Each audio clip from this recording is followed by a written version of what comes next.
காலை 8:34 10:06 வரை. சந்திராஸ்தம ராசி இன்று மீனராசி. ஏதாவது நமக்கு அர்ச்சனை செய்து கொண்டு வந்து கொடுத்தால் அனைவருக்கும் என் அன்பான காலை வணக்கங்கள்.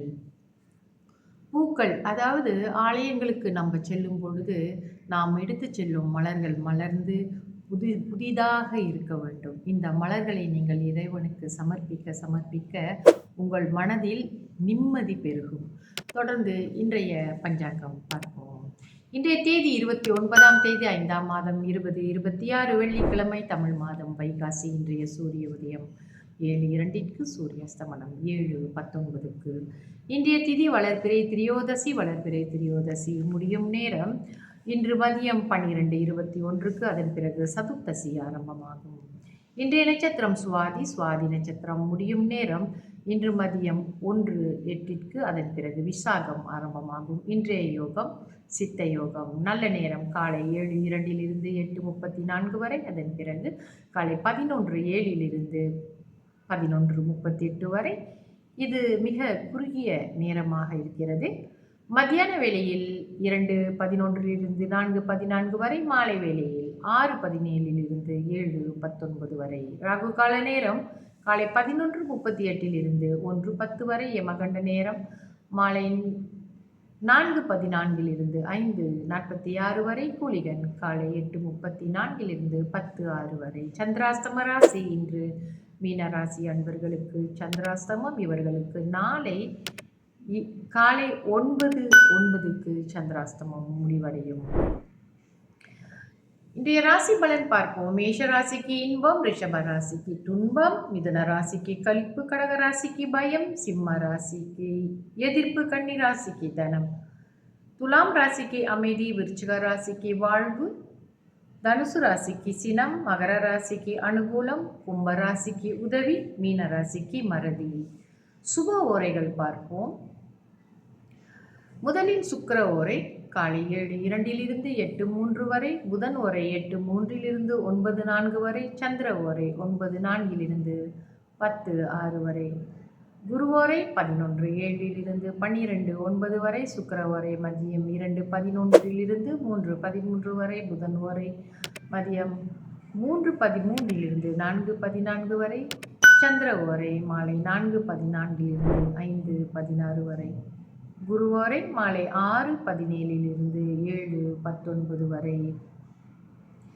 நம்ம எப்பொழுதுமே ஆலயத்திற்கு செல்லும் பொழுது வெறும் கையோடு போகக்கூடாது. பெரியவர்களை நம்ம பார்க்க போகிறோம், குழந்தைகளை நம்ம பார்க்க போகிறோம்னா கட்டாயமாக அவர்களுக்கு ஏதாவது ஒரு சின்ன சின்ன பரிசு பொருட்களை வாங்கி செல்லும் பொழுது, நோயாளிகளை போய் பார்க்கும் பொழுதும் நம்ம ஏதாவது அவர்களுக்கு பழங்களோ அவர்கள் உண்ணுவதற்கு உணவோ இவை போன்ற விஷயங்கள் எல்லாம் நம்ம வாங்கி செல்வது போல இந்த ஆலயங்களுக்கு செல்லும் பொழுது நம்மளால் இயன்றவற்றை வாங்கி செல்லலாம்.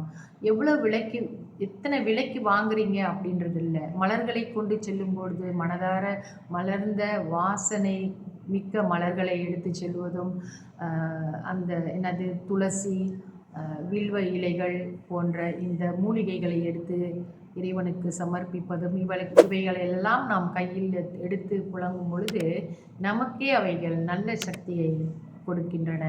ஸோ எப்பொழுதுமே ஆலயத்திற்கு செல்லும் பொழுது இறைவனுக்காக ஏதாவது ஒரு அவங்களுக்கு உகர்ந்த மலர்கள், பச்சிலைகள் இவைகளை நாம் எடுத்து சென்று ஆலயங்களிலே சமர்ப்பிக்க வேண்டும் இறைவன் பாதத்திலே.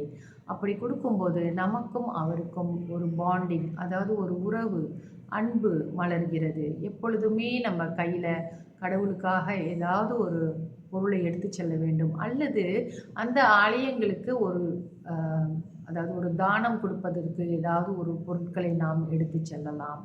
இதை என்றைக்குமே மறந்துடாதீங்க. நம்மளால் முடிஞ்ச வரைக்கும் நம்ம ஆலயங்களுக்கு நம்ம தான் செய்யணும். இதில் ஏதாவது குறைப்பட்டு கொண்டு இதை நம்ம எல்லாம் என்னத்துக்கு, நம்ம தான் அர்ச்சனைக்கு காசு கொடுக்குறோமே, இது செய்கிறோமே அது செய்கிறோமே, என்னத்துக்கு இதெல்லாம் நம்ம செய்யணும் அப்படிலாம் நினைக்கக்கூடாது. அப்படி அங்கே இருக்கிற குருமார்கள், அதாவது அர்ச்சகர்கள் ஏதாவது நமக்கு அர்ச்சனை செய்து கொண்டு வந்து கொடுத்தாலும் அமைதியாக அன்பாக அவர்களுடன் நம்ம பேச வேண்டும். அமைதியாக மரியாதையாக பேச வேண்டும்.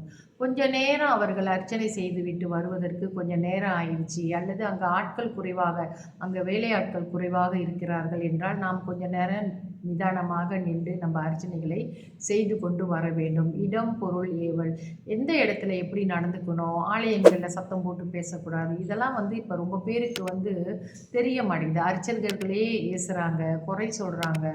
நம்ம எப்பவுமே ஒரு குறையாகவே எதையும் பார்க்காதீங்க. நம்ம மனசு நிறைஞ்சிருந்தாலே எல்லாம் நமக்கு நிறைவாக நடக்கும்.